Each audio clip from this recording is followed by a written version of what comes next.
How's it going, guys? Welcome back to the channel. I'm Dex, and I hope that you guys are having a great day.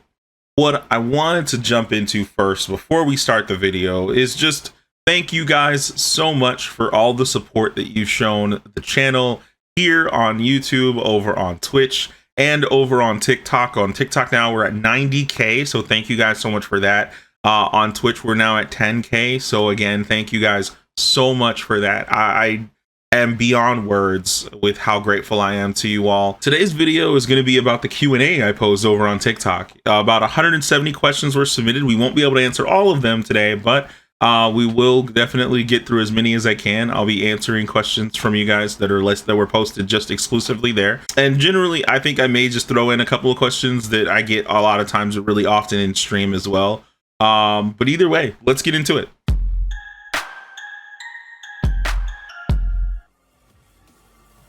Okay, so the first question I always get whenever I post a video in the comments, or potentially even when I just start streaming, the main question I get more than anything is, what rank are you? That's something that I'm going to answer today. And typically I answer this question in the comments and people still continue to ask for whatever reason. So the answer to that is mostly plat. That's what I genuinely provide as an answer in most situations. Now, I will explain what that means. In ones or dual, I am plat 2, right? I'm going to put up a chart on the screen. You guys can see what my progress is. If you need to pause and you look through it, you can see how I have progressed since about season 14, approximately. Now, in my 2s rank, at time of recording, I am plat 1. And personally, I think that my progression in duos or in 2s is mainly due to my lack of ability to rotate in 2s. It's a little different in comparison to 3s. So there's some learning curves that I have to figure out for myself. So I'm still training that one. Now, last but not least, we're going to talk about 3s or standard. In standard, this is where it gets complicated and everybody loves to rage at me in the comments. So Diamond 1 is my rank in 3s, which I will be the first to admit I had help getting there. I have some higher ranked friends that have played the game a lot longer than I have, and they have been coaching me and also playing with me to help me out. Honestly, that's really genuinely it. And I have said that on stream, I've said that on TikTok, and I still get hate comments for it. I don't know why, but it's still there. I admit it. I openly say, hey, my friends helped me do this. Hence why I say mostly plat. Now, the difference about being in plat, for me at least, is one, don't blame my teammates for me being in plat. I'm in plat because I'm bad. Instead, I try to train and make myself better at the game. That's it. Now, the second biggest question that I get is, can we 1v1? Or can I 1v1 you? And the answer to that question is yes. There are, however, a couple of stipulations that I want to add to that. A tag along to that question is always, can I get your Fennec if I win? The answer to that is no. You cannot have my Fennec. If you would like to 1v1 without any kind of a wager on it, you can. All you have to do is join the stream over on Twitch. Genuinely, you watch for a little bit and you earn what are called channel points. If you're not sure what channel points are, I recommend checking the description. There's a link that explains what channel points are. I'm not going to go into a whole lot of detail, but I can tell you that 1, it is free. You do not have to buy anything if you don't want to. You earn 300 channel points just for following the channel, which is great, right? That's super easy, quick currency. And then once you go in and when you watch the stream, you get 10 points for every 5 minutes. And if you're paying attention enough for 15 minutes, you get a little treasure chest that pops up on your screen, and you can get 50 points from that by itself. The more points you have, the more 1v1s you can do, or even potentially you can redeem 2s or 3s games if you want to play with me as opposed to against me. You can even earn points by joining raids at the end of stream, and if you join stream multiple days in a row, you get a bonus on top of that. It's at least 300 additional points. The next question I get a lot is, when did you start playing Rocket League? So this one is a bit of a two-part answer, technically speaking, in that the first time I played Rocket League was about in 2016, approximately.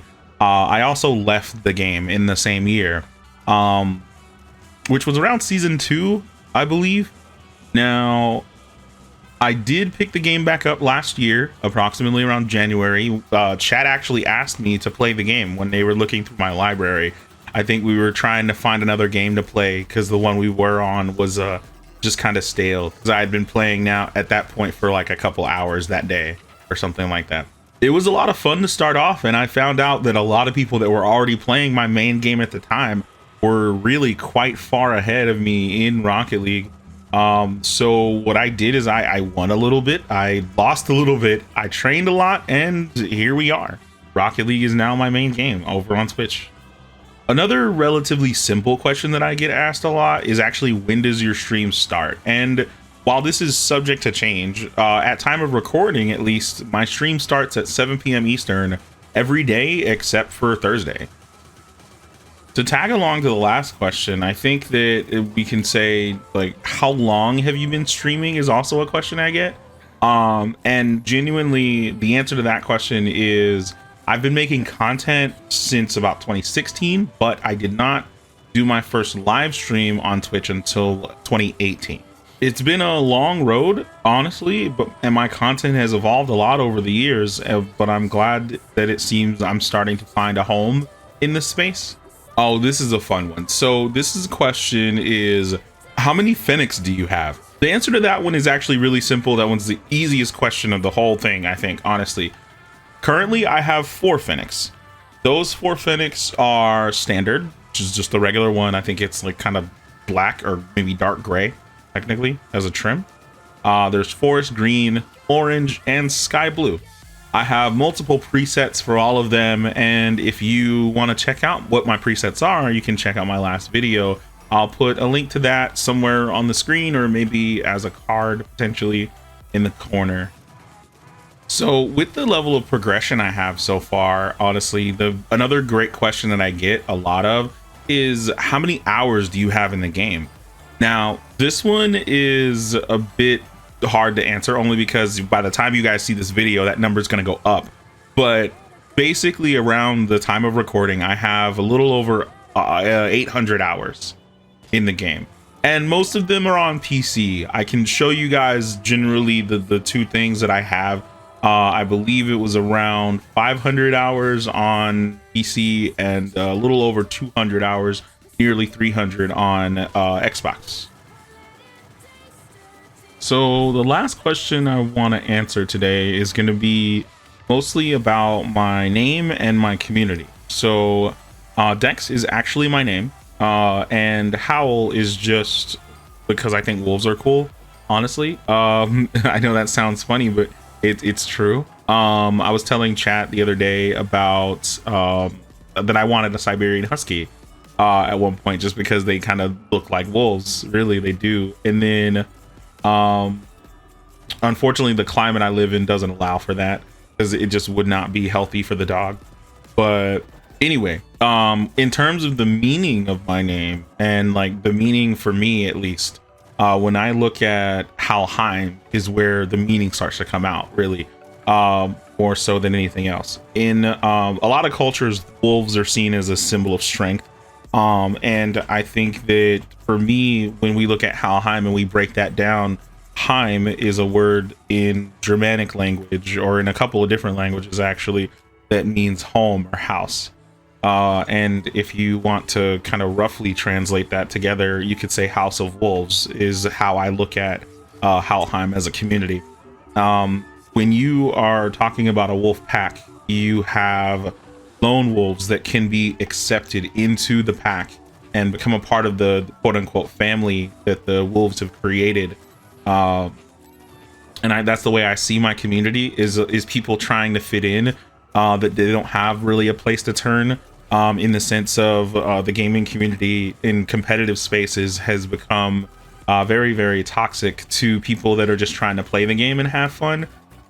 So I think that Halheim is a space that really kind of allows for people to not necessarily be the best at the game and still have fun with it with their friends at the same time.